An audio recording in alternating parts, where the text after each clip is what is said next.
Hey, what's up everyone? My name is Briggs. This is my dad Brett here. We're the two owners of Miles Pellet Stove, bringing you all a pellet stove special video. And today we really want to emphasize on doing your research before buying that new, that old, that used, anywhere in between kind of pellet stove, just to make sure you really know what you all are getting yourselves into. Ain't that right, Dad?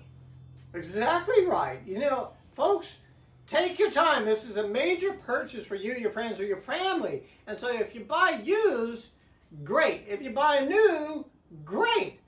But the thing is, over time, over the years, the technology has changed with pellet stoves, but engineering-wise, it's changed too.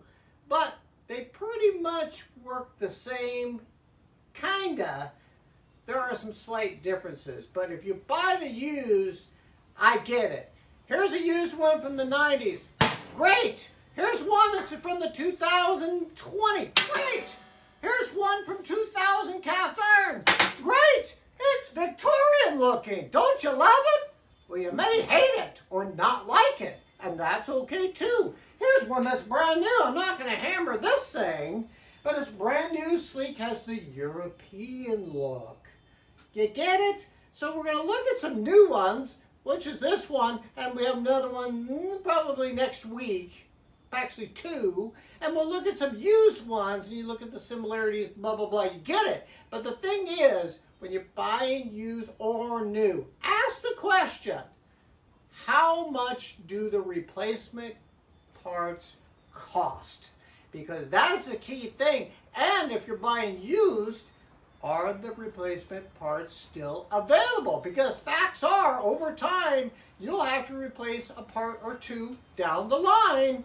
We're here to help you and your friends and family. You ready? Yep, I'm ready to go. Stick with us. We're going to show you. All right, let's do it. And welcome back. Let's check out this older model. Now, this here, I really, really like it. I'll just tell you it's a Brickwell. And it was built in the 90s. And it's pretty cool. And it's just, again, you can get all the replacement. Remember the question that Briggs and I mentioned. Always ask or do your research. Are replacement parts available? And on this Brickwell here, no dent still. This is built well. I love the older stoves. But this control board right here, this is an older control board. Are these still available now? No, they aren't. That's a red flag. Can this stove be converted into a digital format with a new board and a wire harness and an auger motor and some sensors? Yes. We may do a video on that, but anyway, that's a key thing. So let's keep going. So back here. Now, going back into the 90s, pretty much all this stuff. Here's the back of the control board. This is a vacuum switch. Okay, you get it. Back here, this is a convection room air fan. That pushes the good air out into your dwelling. This is the auger motor, which basically does this. Let's go up, Briggs. So, basically that auger motor is attached to an auger shaft. And it takes the pellets up, and they come down a chute, and they go into this burn pot. And that's where there's air that's brought in, and there's flame.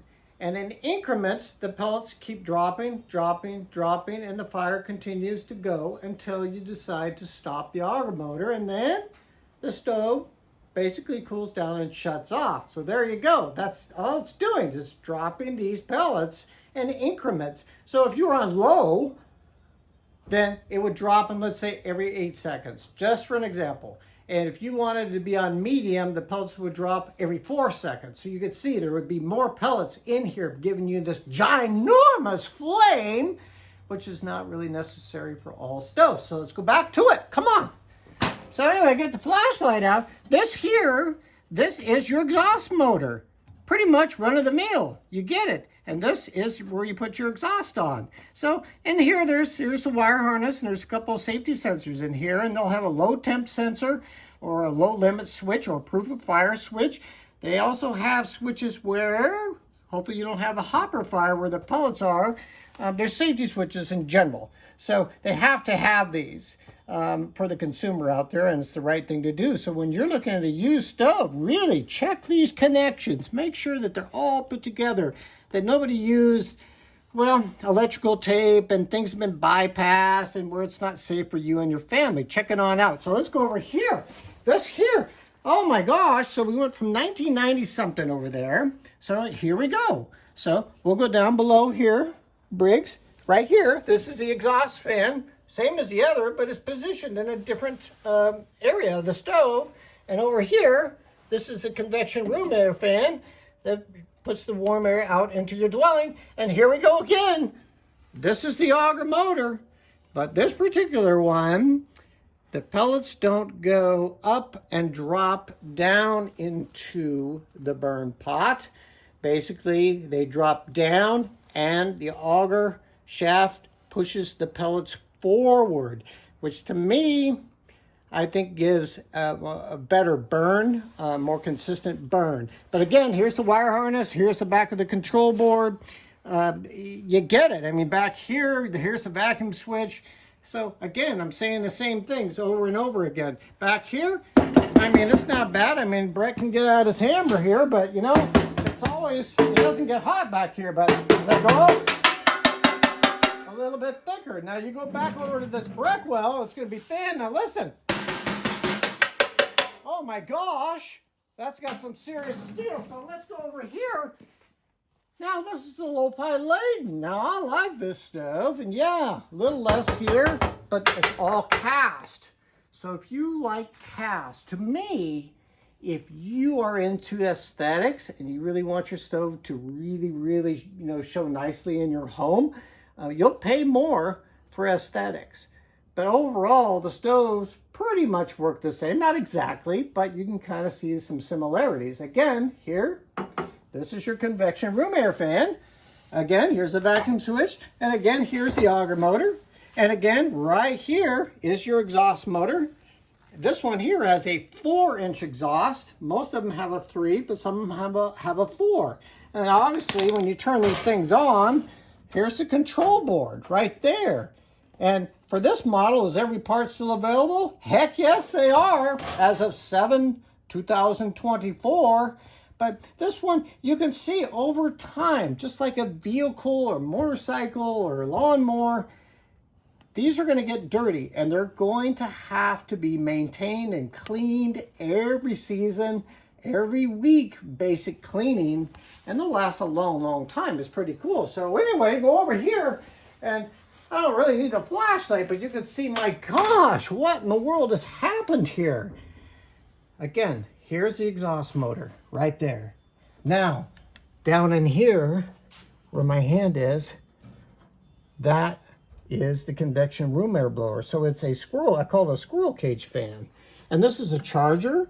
This is an auger motor. And there's a vacuum switch over here. See the similarities, folks?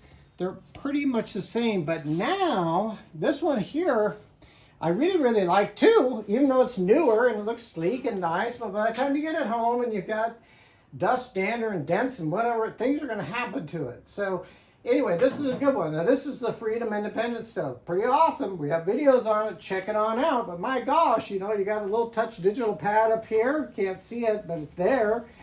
There's brains right from here, goes to the control board. Here's the charger. There's an inverter in here. There's battery backup.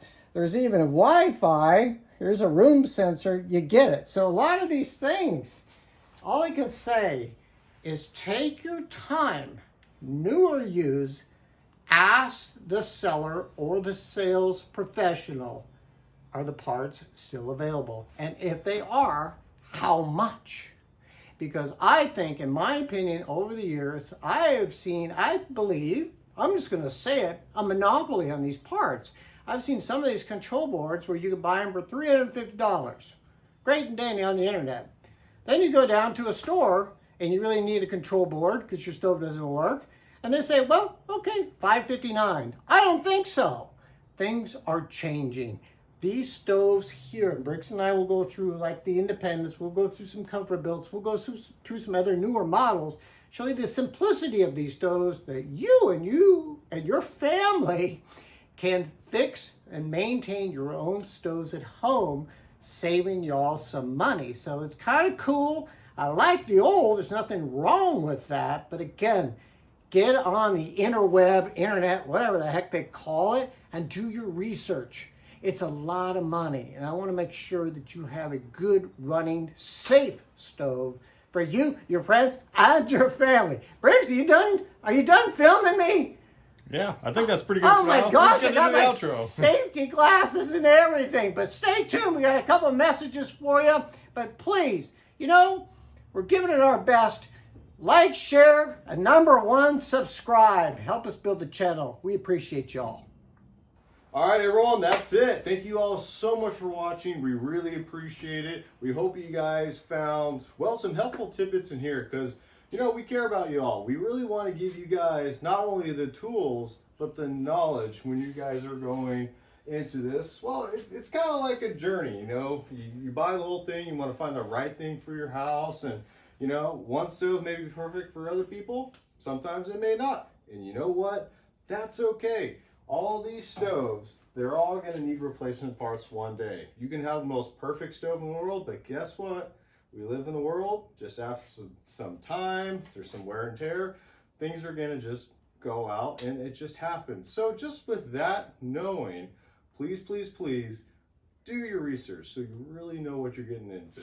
Got any last words for them? I think it's great. It drives me nuts in these videos, and I'm not going to make fun, but the top 5 best pellet stoves for 2023 or 2024 hogwash.